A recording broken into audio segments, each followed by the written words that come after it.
Hi, everyone. So glad you're joining us today for our webinar, How to Leverage Background Knowledge to Improve Reading Comprehension. I'm Rachel Stack. I'm the Chief Academic Officer of Humanities at Great Minds, which means I have the honor and the privilege of supporting our team of educators who create resources such as Wit and Wisdom and Geodes, and also the incredible implementation team that services the implementation of those products. Throughout my 25-year career in education, one that began in grade 3 classrooms in New York City and took me through a range of teaching middle elementary, middle school, and high school, I've learned one really important lesson. The more educators know about evidence-aligned reading instruction, the better their practice will be. And digging into that lesson a little deeper is why we're here with you today. Our session will illustrate and dig into why explicit phonics paired with access to knowledge-building text is absolutely critical for emerging readers. We'll talk about how prioritizing knowledge building in the classroom can help close the achievement gap. I'm here with my Great Minds colleagues, Tanisha Washington and Seshmi Taylor. Both of these educators came to our Great Minds team from their teaching careers in Washington, D.C., experiences they draw from daily in each of their roles in implementation leadership and curriculum development. So Tanisha, will you start by telling us a little bit about yourself? Thanks, Rachel. My name is Tanisha Washington, and I'm an Implementation Services Director here at Great Minds, where I have the opportunity to support a team with the implementation of Wit and Wisdom and Geodes. I began my career in education about 18 years ago as an English language arts long-term substitute in Maryland. And then I transitioned to an elementary school in Washington, D.C., where I taught a range of grades from kindergarten to grade 4. It was during my time as a teacher and then as an administrator at that charter school in D.C. where I realized students needed an integrated learning experience where reading, writing, speaking, and listening were aligned and paired with strong foundational skills in order to push children to reach higher levels of literacy. My work at this charter school also allowed me the opportunity to work with amazing colleagues like Seshmi Taylor. Seshmi, you want to introduce yourself? Sure. Hi, I'm Seshmi Taylor, and I'm a humanities curriculum developer for Wit and Wisdom. I began working at a phenomenal charter school in Washington, D.C. with Tanisha, who was there when I arrived many moons ago. I did my teaching residency in grade K and loved the school and its culture so much that I taught there for a total of 9 years. The majority of my classroom experience was in pre-K, and I also spent 3 years as a first grade teacher. It was then that I had the opportunity to implement Wit and Wisdom in my first year of teaching grade 1, and since then, I've fallen in love with the curriculum and always said how much I would love to write it. So after a brief transition to DC Public Schools, where I taught 2nd and 4th grades, I'm living the dream and writing curriculum for Great Minds. So I am excited to be here today. Well, thank you both so much for being here today. You both, from what I know of your experience at your charter school, really mastered this art of pairing two kinds of knowledge-rich text in those early years classrooms. You've seen the impact of implementing knowledge-rich text that is accessible, that students can decode after completing a related unit of explicit phonics, together with knowledge-rich text that may not be decodable by those early learners, but that are selected for really deep classroom study on the same knowledge-rich topic. So based on your experience, let's look a little bit deeper at these kind of 4 pillars that we know from research are critical and drive this knowledge building approach that it sounds like it yielded success for you two. We know that a research-based phonics component is really critical to the early years. We know there's this bridge, right, that needs to happen between phonics, like learning those sounds, and digging deeper into knowledge-rich topics through potentially complex knowledge-rich texts. And we know that professional learning and implementation needs to be guided by what we know about the cognitive science. So let's look at a little bit more of that science. And I wanted to share with you all what we know about Scarborough's rope. So Hal Scarborough, the creator of this reading rope, we know as a leading researcher of early language development and its connection to later literacy. So this reading rope consists of lower and upper strands, and the word recognition strands like phonological awareness and decoding and sight recognition work together so that readers become accurate and fluent and automatic. Concurrently, the language comprehension strands, background knowledge, vocabulary, language structure, verbal reasoning, they really reinforce one another and then weave together, with word recognition strands producing a skilled reader. And this doesn't happen, as Seshmi and Tanisha are going to talk about, overnight. It requires instruction and practice over time. So we really need both, right, of these two kinds of texts that I just talked about. Research like Sue Pimentel's research on a recent article elevates profoundly important understanding that indicates our reading comprehension depends heavily on background knowledge about the world and on explicit phonics instruction, both those constrained and unconstrained skills. We talk a lot about how reading, our knowledge is like Velcro or a knowledge party. We know that in addition to learning that explicit phonics instruction, students build new knowledge on top of the knowledge that they already have, like Velcro sticking to Velcro. Or I think Natalie Wexler talks in her book about a knowledge party. So based on that, we know that students have to study their explicit phonics and work on that in those strands of the rope, but also access content and books that really build the knowledge necessary to make those kinds of connections, the Velcro that Willingham talks about. So now that we've done a little research refresh, let's talk about, Seshmi and Tanisha, and your experiences in your classrooms, how curriculum helps build this kind of two-stranded knowledge. So Seshmi, let's start in grade 1, if we may. When I say knowledge building, tell us a little bit about what that looked like in your first grade classroom. Sure. Well, knowledge building, it looks like a lot of fun. It's very interactive. It yields great rewards when it's done right. It's truly an integration of ideas and skills across disciplines. Similarly to the way adults seamlessly integrate their knowledge of social studies, science, reading, and writing. So some of the most important components of a high quality knowledge building curriculum are the high quality instructional materials used to carry out the instruction. And it's not enough just to have the materials, you have to know how to use them. One of my favorite parts of a high quality curriculum I use in my first grade classroom were the knowledge rich texts. And so much of knowledge building relies on experiences. I want, to think about how we as adults learn. I'm sure you've heard the saying, the older you get, the wiser you become. And most of that is because the older you get, the more experiences you have. So we learn through our experiences. I'll never forget one time during phonics instruction, I asked my students to decode the word club and had a picture of a golf club. So they're sounding out this word. And many of the students were able to read it. So I felt great. I felt like I was doing my job as a teacher. And I explained after they sounded it out, yes, this is a golf club. And then one of my students says, what's golf? And I think that was like the defining moment in my career where the true importance of background knowledge and decoding and comprehension was put right in my face. And I'll always remember that. I think we often use that strategy of looking at the first letter sound and then using that pictorial support to decode a word. But think about how much easier it would be for a student who has that background knowledge to decode that word by being able to associate it with that first letter sound.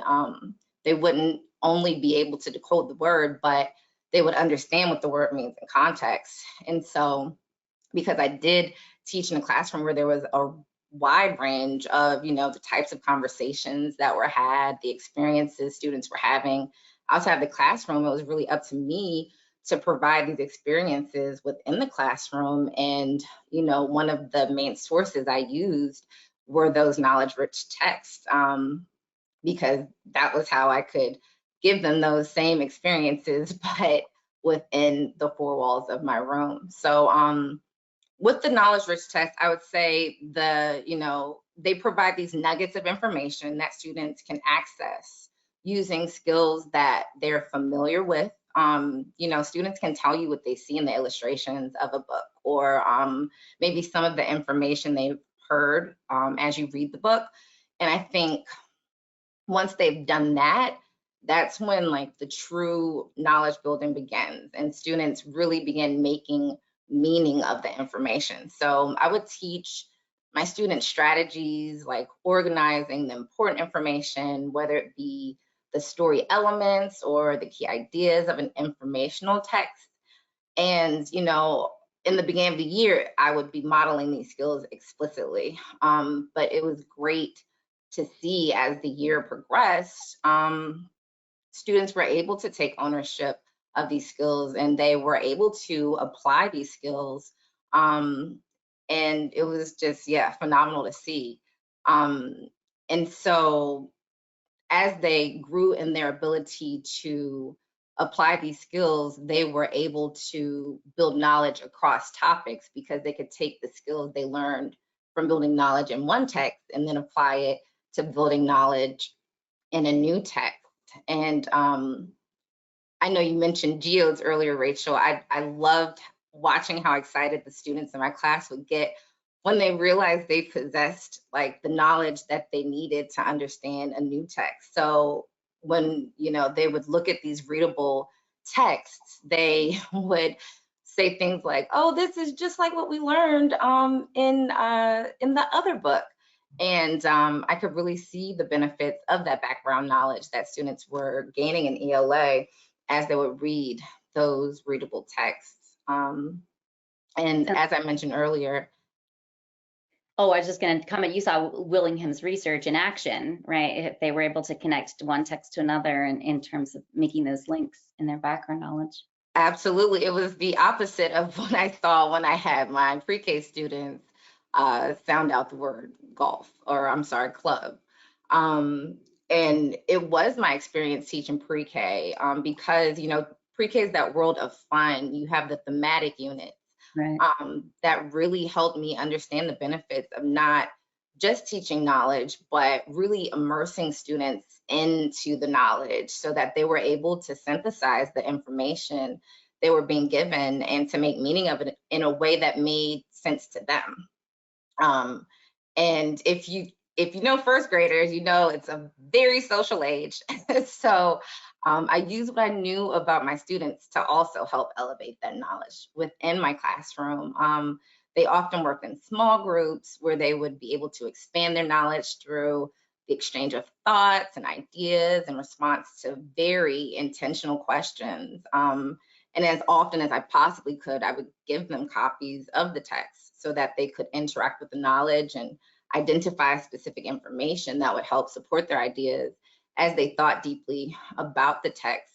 And to truly immerse the students and to continue expanding their knowledge, I would show videos and read articles or provide them with articles that they could read so that some of the knowledge they were learning would be reinforced and elevated.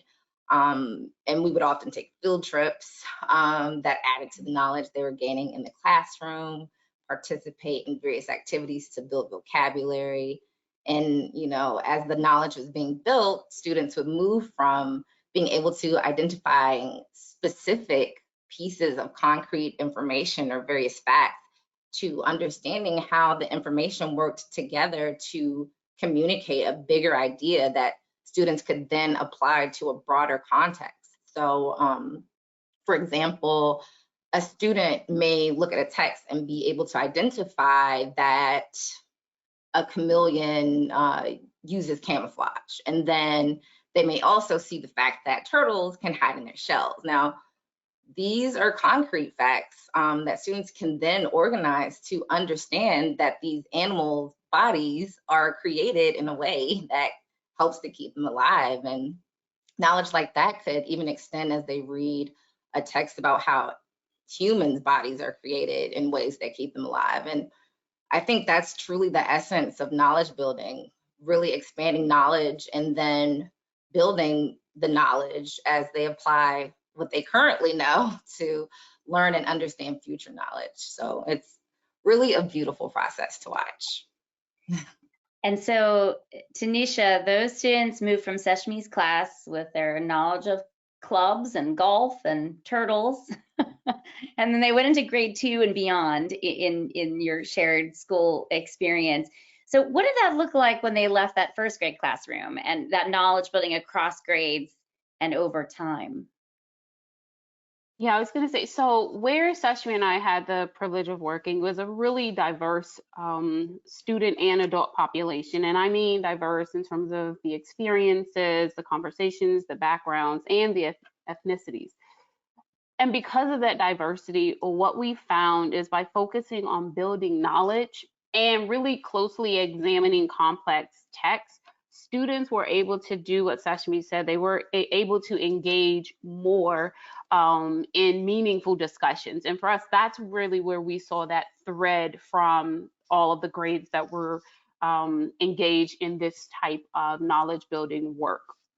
They were able to ask questions. They were able to seek out more text. So to that point with making the connections between texts, it wasn't just that, it was also, I'm going to go seek out more text because I want to know more. And we saw that curiosity. And because of that, we saw students gain a lot more confidence. The other thing we saw is that because students with this knowledge building work and this looking at really complex text, students, because we were engaging with those texts longer, students were able to go in more depth. Their confidence built because they were able to talk about it, right? They spent more time engaging in really deep conversations, not just surface level conversations. And because of that, we saw an increase in their writing. And I don't mean increase in just volume, I mean increase in terms of depth. They were able to use the vocabulary that they were learning in their writing. They were able to actively have strong conversations about what they were learning. And one of the things in our school that I think I was just blown away by is the ability for them to really tell us what they were learning. And because of the diverse population, we saw this happen among all of the students, right? It was really prevalent in our English language learners and our students that were strengthening their literacy or reading skills, their ability to engage in the text and really write about what they were learning with text evidence. But we saw their confidence grow. And that's for me as an administrator, that's where it starts, right? Watching students sort of have this eye-opening experience and be able to connect all of these pieces because it was all integrated, and watch the light bulb come on and then be able to have these conversations and carry that to the next grade level. And we also saw that because of that, that background knowledge that they learned, it turned into more learning and them using that learning to extend the work that they were doing. So for example, our kindergartners were exploring a topic on continents. And then they move to first grade and then they start to explore a world of books and to watch the connections that they made between the continents that they just learned about, and then seeing how students access the books in various parts of the world. As an educator, it's that moment where you're like, oh my gosh, it's clicking. These things are all aligning and they're able to make meaning and deepen their knowledge. Because then they were able to talk about how students access those books. And then to Seshmi's point, thinking about that, like, oh, what's golf, right? Watching students who don't really understand or didn't at that point understand how students in various countries access books, to see them realize, wait a minute, we can access books by going to a library or going to a bookstore or in our classrooms or all of these various ways, to then see them make the connection with, whoa, people in other parts of the country don't, and in the world don't access books like this, creates for me just what we're trying to do as educators, right? We're creating this society where we're all just understanding and learning how to connect to the larger world at hand. And that was just, when you could hear those conversations, that was just like, oh, we're doing something, we're seeing some things, and it was really, really rewarding. It's interesting, you both touched on depth you know, I mean, Seshmi, those studies that you talked about with all the different animals, and then, you know, Tanisha, you were talking about like really getting in there and spending the time. And I think as educators, often we get rushed, right? Because we think we have to cover it all. And I mean, it's, you know, knowing it's impossible to cover it all, that we sometimes get afraid of that deep time you mentioned, that deep discussion, that deep, when in fact, what we know from research like Willingham's is that if you invest in the depth, you're going to really, it's like you're building a deep road, but from that road, they can travel to a lot of other places, is what I'm hearing you both emphasize in, you know, both your classroom experience, Seshmi, and your wide view, Tanisha, across the grades when you were working together at the school. So knowing that depth and the time and the topics are really important, Seshmi, I'm going to ask if you could kind of put your curriculum developer hat on. You said you were, I'm so glad you're living the dream with us, because I think we all feel like being able to develop tools that, you know, only come to life in the hands of amazing educators, but being able to really think about how those tools link is a real gift. So go ahead and put that hat on for us, as you do every day, besides your classroom teacher hat. And describe for us, what should a classroom teacher be looking for in their materials, in their resources, in order to build that knowledge and put into action some of those things that you described? Sure. Well, as a developer, I do wear many hats oftentimes at once. So I have to put myself in the shoes of a teacher, the students, as well as wearing my own writer's hat. And a lot of the process that I take as a writer is very similar to my approach as a teacher. I would say my approach to writing in many ways is, yes, similar to my instructional approach. I am a proponent for backward design, and so it's been very beneficial to my writing role. I develop an understanding of the end goals. What knowledge and skills do we want students to know by the end of a module or a unit, by the end of the year? How will the model text support the facilitation of the knowledge building? And so, you know, first, as I did when I was in the classroom, I look at the big picture, and then I work out the details that will help me help students and teachers accomplish these goals. I seek an understanding of the information and connections presented in and across the text, which is something, you know, teachers should be very, very familiar with the text they will be using in the classroom. And so I can intentionally find ways to present the information in a way that's accessible to young students. I consider my classroom experience as a teacher and really just my experience as an adult to determine which knowledge from the text will take students the furthest. What information can I highlight and focus on that will not only give students an understanding of a given text, but a better understanding of how the texts connect to each other, and for students, how they will develop their understanding of the world. And so trying to be specific enough that students are engaging in discussions around the specific details of a particular text, but also building their ideas as they learn information that they can apply to their understanding of other texts and life experiences.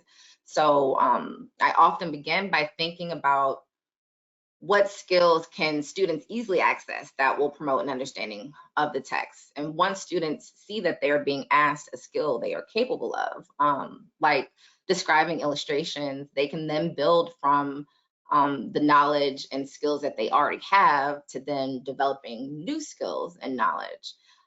It's like they have to have an objective understanding first of the text so that they can then make the meaning of it. And so my process is to typically look at the text from generally 3 different perspectives, which is similar to what I did in the classroom. First, just as an adult reading a book, what skills do I possess at my age that allow me to make meaning of this text? And then I often look at it from the perspective of the student. What skills do I need to be able to make meaning of the text? And what parts of this text will help me build the knowledge I need, not only to understand the text, but as I mentioned earlier, how it connects to other texts, how it connects to other sources, what knowledge and vocabulary will give students the most leverage in applying and understanding the knowledge in the greater context, or as it applies to the world.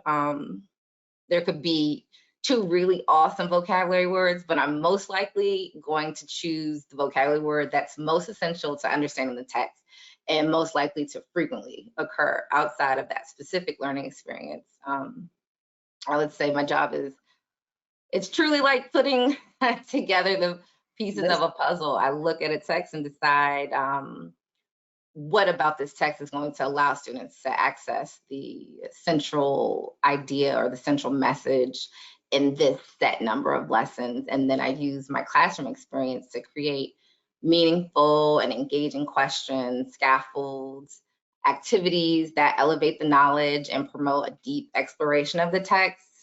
I attempt to include a variety of materials that are accessible to students, such as graphic organizers, teacher reference charts, different tools for engagement, and visuals that help support student learning and help the teacher facilitate their instruction.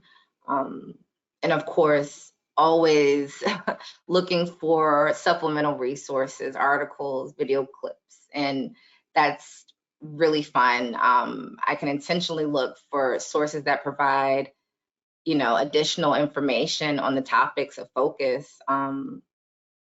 But also I like getting creative and finding sources that give knowledge from other perspectives and provide different aspects of the topic so that students can have a more well-rounded understanding of the content.